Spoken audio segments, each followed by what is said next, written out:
Ladies and gentlemen, welcome to the intro of Own Your Dreams podcast. I'm going to go ahead and call this an intro, not necessarily an episode. Just want to give you guys a quick little breakdown on exactly what I have going on here. So as you guys can see, I got two mics.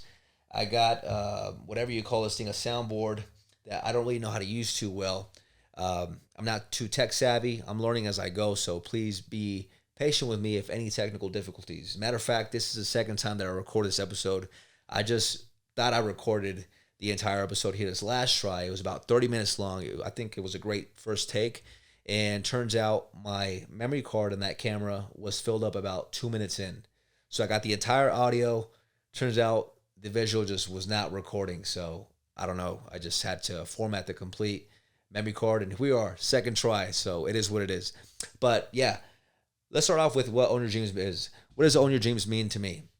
So Own Your Dreams to me means exactly what it sounds like, which is just completely owning whatever it is that you're trying to do, completely just embodying it. Because I feel like a lot of times, at least speaking for myself, anytime that I've tried to get into something new, whether if it was bodybuilding, whether if it was real estate, or the clothing brand that I was doing back in the day, anytime somebody would ask me what I'm pursuing and I'm kind of a newbie or I'm just starting to get into it, I would say it was some kind of hesitance. I would say it very under my breath because I feel like I just wasn't ready for it yet. I feel like I just wasn't worthy of saying it just yet since I guess I'm just starting off. I feel like I was almost like saying it with imposter syndrome to an extent. But what I've come to realize is that's just a necessary step with anything in life.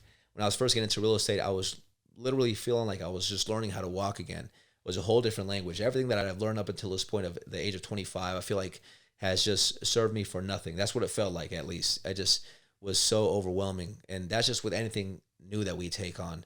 And I think what had helped me a lot is that anything in my life, if I look back and I think to how I learned anything, is it's just part of the process. When I learned how to walk, I'm sure it was the same thing. I didn't just get up and start walking right away.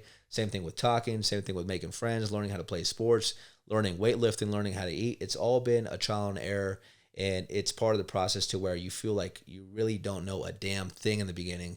And as long as you can endure that and keep showing up every single day, it will only be a matter of time before you get better and better. Next thing you know, you'll be able to do whatever it was that you were struggling with effortlessly. So that's the objective, to just keep your mind fixed on the objective and just know that it's a process. That way you can endure the ups and downs. So that's kind of part of what Own Your Dreams means to me, right? The second part of what Own Your Dreams means to me is, let's say if you're trying to become a particular somebody, or if you're trying to bring something into fruition in the physical realm, let's say you have a vision, right? You have to really embody whatever it is that you're trying to do. Let's say you're somebody who's overweight, you want a six-pack for the first time. You can imagine yourself as this person who has a six-pack. What would he be eating? What would he be talking like? What kind of people would he be surrounding himself with? Where would he normally hang out? Would he be hanging out at the buffet every single weekend? Probably not, right? So once you have an idea of what this visual representation of what this ideal person you want to become is, you have to fully own that in today's day, because that's the only way you'll make it happen. And once you kind of start acting in this manner, you start becoming this version of you day in and day out, action by action. It will only be a matter of time before you manifest this vision of yours into the physical realm. So that's the second part of what Own Your Dreams means to me. So, and basically what I kind of want to be doing here is I want to have people out there doing their damn thing, people who are out there owning their dreams, chasing their dreams, and bringing them on a couple of these episodes and kind of picking their brain and seeing what kind of lessons, experiences they can share with me, share with you guys, and overall just grow together. That's the whole gist of this. This whole podcast is basically going to be revolved around self-development. Self-development is huge for me. This is something I stumbled across at the age of 14. I feel like I just extra needed this self-development more than anybody else, really. And I say that because I feel like just as a 14-year-old, I feel like I had crazy mad anxiety. I feel like we all have anxiety to an extent, right? It's a natural human emotion, but my anxiety was through the roof. Literally, let's start off with my freshman year. My alarm clock would go off at 5:30 to get ready for school. And some of the first thoughts that start racing through my head before I even brush my teeth is, okay, my third period, what if the teacher calls on me in my third period? What am I going to respond? First of all, I don't even know how the hell to answer that question, because I don't even know what he's going to ask me. I don't even know if he's actually going to call on me. But yeah, my mind is coming up with all these crazy stories, and it was just pretty bad. I like to think it was pretty bad. I would even ask God sometimes, like, God, what the hell is wrong with me? Like, what kind of wiring did you mess up? Some kind of wiring in my brain? But it felt that bad in my own mind, right? I guess if you see me in person, nobody could really tell, but little do they know, half the time when we were talking, I was so trapped in my head, I probably couldn't even process half the things that we're saying. It's funny. It's pretty funny. But I try to trace back exactly where that may have came from.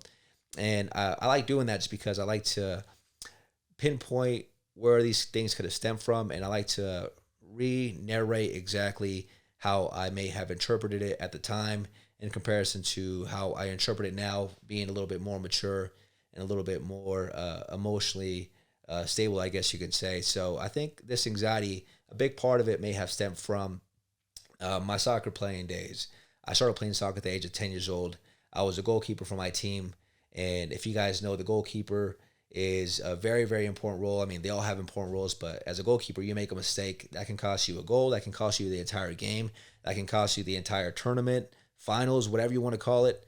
It's a pretty important role. Like, I'd say one of the most important roles. I mean, like I said, they're all important, but this one, if you make a mistake, it can be very deadly. A little bit about my soccer team. We had the biggest crowd in the entire league. Everybody's, all the soccer players, moms, dads, uncles, aunts, cousins, grandmas would show up to the game, and we'd have the whole sideline filled up when the other side of the team typically had like maybe a quarter, if that. So we had the entire sideline just filled up every single game. It was a huge club. So to add to the pressure. And whenever I would make a mistake, because I'm human, I don't know if you guys are aware of that. I don't know if they're aware of that, the sideline at the time. I make a mistake, and then the whole crowd will gang up on me. 11 years old, 12 years old, and there's grown adults here, so their opinions matter a little bit more, or they carry more weight than somebody else my age. And they would all gang up on me and kind of like, in a way, shame me for the mistake, or come on, you could do better. Like, kind of just throw a little comments out there, and it would sometimes get to me. And I'm not playing the victim. I'm not trying to get any kind of sympathy, but I'm thinking, okay, like I could see as a kid on why this person or me, why I could be so maybe fearful or anxious for the next game. And that's exactly what would happen. Every single game, every single weekend, I would get super nervous. I would literally throw up on some weekends. I just get super, super nervous. My stomach would get really upset. And I'd tell my dad every single weekend, almost every single weekend, Dad, I feel really sick. I just threw up. I don't think I can make it to this game. My dad would always respond, do what you got to do, but you got to go. There's people depending on you. And this is where he taught me that this was a lot bigger than me. Regardless of how I feel, you have to show up. You've already given your word that you would show up to every single game by committing to this team, right? So he would never, ever, ever let me skip a game. Regardless of how sick I felt, I would never skip a game. I would show up nerves and all. I was nervous up until a point where the whistle blew, and as soon as the whistle blew, I just had to get my shit together. I had to just compose myself and do the best that I can. And as a matter of fact, with the nerves being so high, I feel like I actually played a lot better because I was so fearful if I were to make a mistake on what the consequences may be at this time, right? So I think the pressure actually helped me play a little bit better. And maybe I feel like that actually is something that I can carry in today's day with a lot of things that I do. I feel like I get myself out of my comfort zone a lot. And sometimes when I'm really out of my comfort zone, I feel like I tend to perform a little bit better because of the pressure. But yeah, so I feel like that's where a lot of the anxiety may have stemmed from. That's why I wanted to bring up that soccer story really quick. But going back to my high school days, so yeah, my anxiety was through the roof. I feel like I needed to work on myself like heavily, like super, super, super heavily in an internal aspect, right? And I got really heavy into self-development, whether if it was just getting into self-help books, self-help videos on YouTube and stuff like that. And every day when I'd get home from high school, my routine would be get on my bed and just go on self-help videos for like the next 2-3 hours and just learn as much as I can, literally all throughout my entire 4 years of high school. I would actually try to take what I learned and exercise it at school. And a lot of you guys may laugh at this. A lot of you guys may judge me for this or kind of spin this in your own way. But the way my mind processed it as a teenager, and obviously my hormones going a little crazy at this time, but I promise it wasn't due to that. At least all of it wasn't due to that. The majority was due to just me wanting to better myself socially, period. But I saw it as if I am going to want anything from anybody, really, it's most likely going to be from the opposite sex. You know, if I want validation, it's going to be from the woman at school, right? Because it's like I said, my hormones are going a little crazy, and that's just what men are attracted to. Women are attracted to men. Usually, I guess in today's day, you never know. If I'm going to want anything from anybody, it's usually going to be the opposite sex, a woman at school, preferably a good-looking one, right? So if I can get level 10 down, just having a regular conversation with friends would be no problem. And I would actually think ahead. I'm a huge thinker. I would think even when I graduate, if I have a job interview, job interviews would be no problem. Any kind of opportunities where it may require me to communicate and build some kind of connection with, my coworkers or whatever the case is, that would be no problem. So as long as I can get level 10 down, which is the opposite sex, level 9, level 8, level 7 will be no problem. So let's just go ahead and shoot for the biggest one, and everything else will kind of take care of itself. So an exercise that I would do would be, I need to go talk to 3 different chicks that I've never talked to in my school, in my life, to spark up a conversation and make it feel as smooth as possible. The first one was a little rough. Second one tended to be a little bit better. And then I get into like this little flow state to where 3rd, 4th, 5th would be no problem. And as a matter of fact, I'll go ahead and throw some extra bonuses in there. And every day was a challenge for me to where, okay, now I got to do it again. And I had to start back from like a little rough conversation to a little bit better. And eventually got to the point where I started getting a little bit better. And I'd always look to up the challenge in some kind of way. So, okay, if I can talk to 3 different girls throughout the day, no problem. Why don't I go and talk to these 4 at the same time? Ooh, scary, right? So point is that I would always try to up the challenge and get myself out of my comfort zone for the sake of the practice and the growth. And like I said, a lot of you guys are probably going to take that out of context and think, oh, well, he's probably just doing this, probably just messing around like that, and call it what you want to call it. But overall, it was mostly for the self-development. So as time continued to go by, I graduated. I've been working on myself internally here for the last 4 years. I've made a lot of progress from where I started. Obviously, I'm nowhere near perfect. I always feel like I have room for growth. But if you would have seen at least what it was like in my mind to where I was when I graduated, I was genuinely very proud of myself. But like I said, I know there's always room for improvement, room for growth. And something I guess I left out of that is I got into weightlifting at 14 years old because that's a part of self-development. I was really heavy into weightlifting. I left soccer behind as soon as I got into weightlifting my freshman year. And it's something that I've been carrying with me since. So I graduated. I'm weightlifting. I'm really heavy into the gym. And there's a challenge going on. There's a challenge going on Instagram. This is when Instagram is still, I guess, pretty hot. It's coming up. It's been out for a couple years, but a lot of people are still kind of blowing up, It was like the beginning stages of Instagram, I guess you can say. And there was this 4-time Olympic champ. He's a 4-time Olympic champ now, but at the time he was, I think, the 3-time Olympian champ, Jeremy Buendia, if you guys may know him. He was hosting a stretch challenge, and I was cutting down for that summer. And I said, hey, you know what? I'm going to go ahead and up my stakes. I'm going to bet on myself $200, and I'm going to win these $5,000 within the next 2 months. So that was something that was a little bit exciting, a little out of my comfort zone as well, because I had to kind of publish it on my social media. But once again, I'm trying to challenge myself. I'm trying to push myself out of my comfort zone. So sign me up. 2 months go by, and to my surprise, I end up winning this challenge, which is kind of funny because I always used to think that these things were rigged. I thought there were scams. I don't know. I just didn't feel like it was really too possible as far as like actually being able to happen for me. I just did it for the sake of just taking the chance, but I didn't think I was actually going to fully like either one at one. I mean, I feel like I was going to be up there, but yeah, it was pretty crazy. I was pretty surprised, I guess you can say. And when the decision came down to either choosing the $5,000 or taking the trip out to California with Jeremy to create content and just get to meet him and train with him, those are the 2 options basically that I got presented. I said, well, $5,000, I'm going to make $5,000 plenty of times throughout my lifetime, but how often am I going to come across the opportunity of training with, in this case, a pretty big name, one of the biggest names in bodybuilding at this time? I said, I'm going to do that because at this time also I had plans of my own. I wanted to do something. I'm trying to find my footing. What do I want to do as I'm getting into my adulthood, into my early 20s? And an idea of mine is to combine 2 of my biggest passions, which is fitness and drawing. I have a huge creative side. I've been like the class artist since 1st grade all the way up until I graduated, literally every single year. So if I combine both of these, I can just create and design clothing, fitness clothing specifically, and I guess exercise both my passions, right? So by all means, I'm going to go ahead and take advantage of the trip, go out there, get some exposure. I'm going to blow up.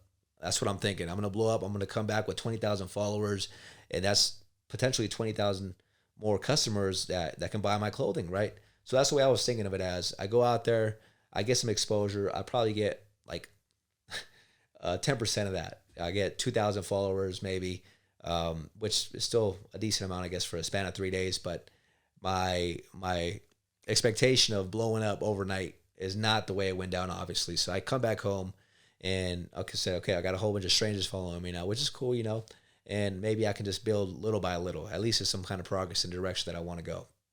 And shortly after that, I think Jeremy Buendia, he coached me for my first show, which I won second place in, which I was pretty upset about. I feel like I should have won first place. I am huge on winning. I love to win. It's just more for the chase and for just the growth overall of aiming for first place. And I said, you know what? I'm going to come back the next year and I'm going to win first place. And I won first place in my class, which is a height class, and I won second place in the overall, which is all the height class first place winners put together or against one another. And I won second place in that, the overall. So I said, man, like I'm so close to getting the overall, winning the entire show. Let me just come back next year and win the overall. And next year came back around and I won the overall, which is actually what this trophy here is from. I know it looks like this guy's just juggling some shit from the circus, but that's a bodybuilding show, if you believe it or not.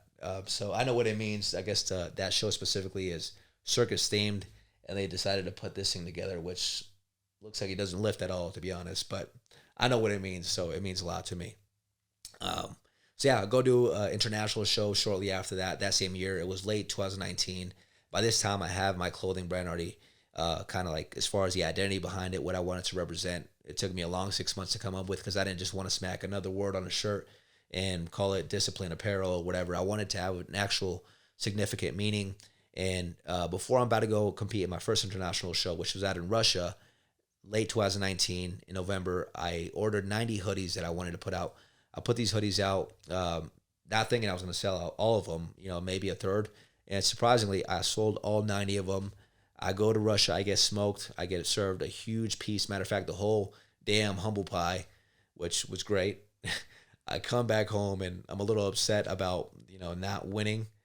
And I go back to the drawing board. I'm going to come back, not to Russia because that was a pretty expensive trip, but I'm going to come back to a national show here in the U.S. and I'm going to win. I'm going to try to win. That was the objective. But I was super excited that the clothing had done really well. That was the start of what Fitter Nation became. And I started doing releases pretty much every single season from there on out. And a lot of the things would sell out literally the first month. So I was super stoked about that. I was super stoked.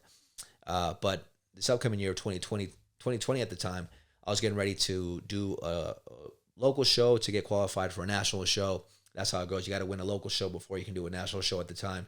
And about 19 days out of my local show, COVID happens and the whole world shuts down. And I'm just super confused at this time. I'm super upset. I'm so heavily invested. But everything happens for a reason. And at this time, I didn't see it that way. But it really forced me to kind of sit there and really think exactly where I'm going with this. Why am I putting so much time and energy into competing? I mean, at this point, it's not really healthy as far as what it requires. If you guys know what the bodybuilding world consists of, there's a dark side to it that a lot of people don't talk about, right? So I'm kind of just thinking to myself, like, where am I really going with this? And I just came to the conclusion where, honestly, a lot of it is very ego-driven. Like, where is the huge return from this? Like, is there anything that has a bigger impact on just my ego? And obviously inspiring people, but you can inspire people without having to go out there and compete and, kind of harm yourself in these ways that bodybuilding sometimes requires. So I really took a step back and I really wanted to, I guess, reroute my approach to whatever it is I was trying to do. I still kept the clothing going, but I really reconsidered doing another show just because I really had so much time to think on exactly what I was doing here. Funny thing is that by the age of 25, I told myself, if I don't have Fitter Nation like going to a specific level where I want it to be, I want to have a solid foundation to where, eventually I want to have a family. I want to have kids. I consider myself more of a traditional man. And if Fitter Nation is not cutting it, then I got to put this on the back burner and figure something out because I'm only getting older. 25 is like almost like a quarter life crisis, right? I feel like a lot of conversations that I have with 25-year-olds, it kind of is like a quarter life crisis. You really just start thinking about, okay, I've had 5 years of being 20. if I continue these decisions and my habits going for the next 5 years, where am I going to be? How far have I came from 20 to 25, and where is it going to put me from 25 to 30? That's the way I processed it. And honestly, could not see it being a lot different besides me being buffer. So I'm like, you know what? This is like not really cutting it. Like if I want to be a traditional male, I can't, pay for my son's daughter's school with a bicep. I mean, I wish I could. And then if that's the case, then I'll be in there just every single day, like 24/7. I'll be in the gym 24/7, but that's not the case, obviously. So by 25, the Fit Nation is doing well, but not too well to where I would actually be able to support myself off of it, let alone a family, right? So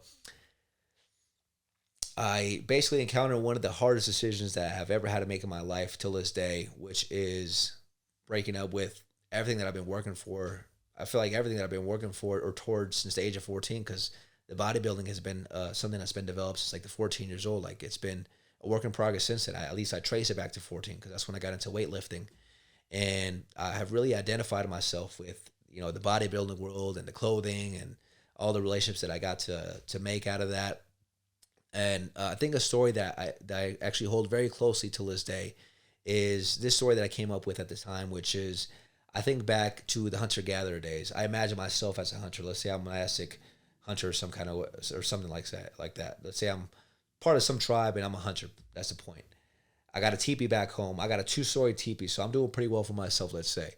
I got my wife back home. I got 2 kids, depending on me. And I got to go out there and hunt. I got to be able to provide, right? And let's say, just for the sake of enjoying my hunt, I go to the nicest part of the jungle. It's super green, nice prairie. There's not much danger out there. Sun's always shining. And I really enjoy it out there. But the best thing I can actually hunt in this area is a rabbit. So, I enjoyed myself throughout my day. I come back home and I lay this small ass rabbit for him. I don't know how that thought would sit with me. I truly don't. And I take the alternative of me going out there to some of the most dangerous parts of the jungle, some of the parts of the jungle that are going to really get me, require me to get down and dirty and potentially put my life on the line. I do not enjoy this part of the hunt whatsoever, this area of hunting whatsoever. But in this area, I can catch a whole ass antelope and bring it back to the family. And even though my life was on the line, even though I did not enjoy any part of any minute of that hunt, I think just the thought and the sight of me being able to provide this whole antelope to the family would be well worth it. It'd be very fulfilling. And I think that's the point of a male. I think that's the point of a man, is to be able to go out there and do whatever it is required of him to be able to provide and protect those around him. At least just the way that I was raised. I was raised in a little bit more of a traditional family, and I have traditional beliefs. So that's the way I saw it. And when I thought about it that way, the choice was very obvious on what I should do. So I put Fit Nation on the back burner, and I dove all into real estate. So even though the transition was literally like a matter of a month or two, because I dove off the deep end with real estate, the transition mentally was at least a year. It was like an identity crisis. Like I said, 25 is a tough year for a lot of us. At least for me, it was.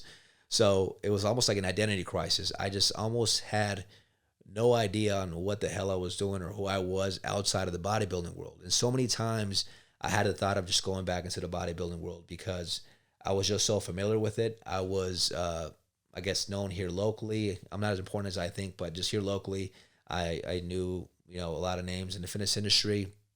And this is all I've known for the last, 8, 9, 10 years, really, as far as weightlifting and in the bodybuilding, at least last 5 years. And the real estate world, I mean, I'm a nobody. I'm literally like a baby. I'm a baby learning how to walk again. That's what it feels like. And actually, a little funny thing about that, it would be so overwhelming. And I think this is what it is with everything. Just anytime you're learning something new. Once again, going back to what I was saying in the beginning, it's just something that I refer back to when I was a baby. Like I never learned how to walk literally overnight. Neither. I'm sure it's been a process and how to talk and how to create relationships. I learned how to do math in school. This is all a process. It's not an overnight thing. So I think the thought of that helped me to keep showing up every single day and continue learning little by little. And sure enough, with time, you get to the point where you're able to take the training wheels off, right?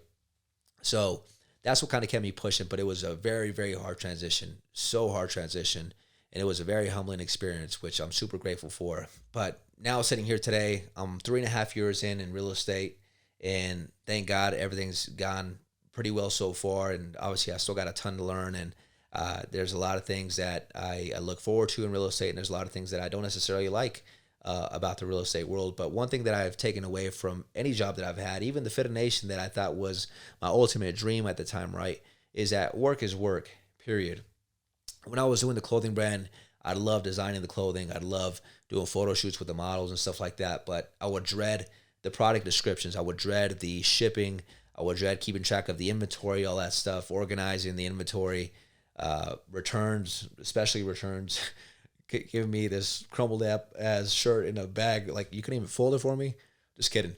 But there's what I'm trying to say is there's anything that you do, there's always going to be things that you enjoy and things that you don't necessarily like. Even with real estate, I truly enjoy giving the keys to a set of new home buyers, people who thought that it wasn't even possible for them a month ago, and here they are about to close on their house. Just the look on their face is super exciting to see.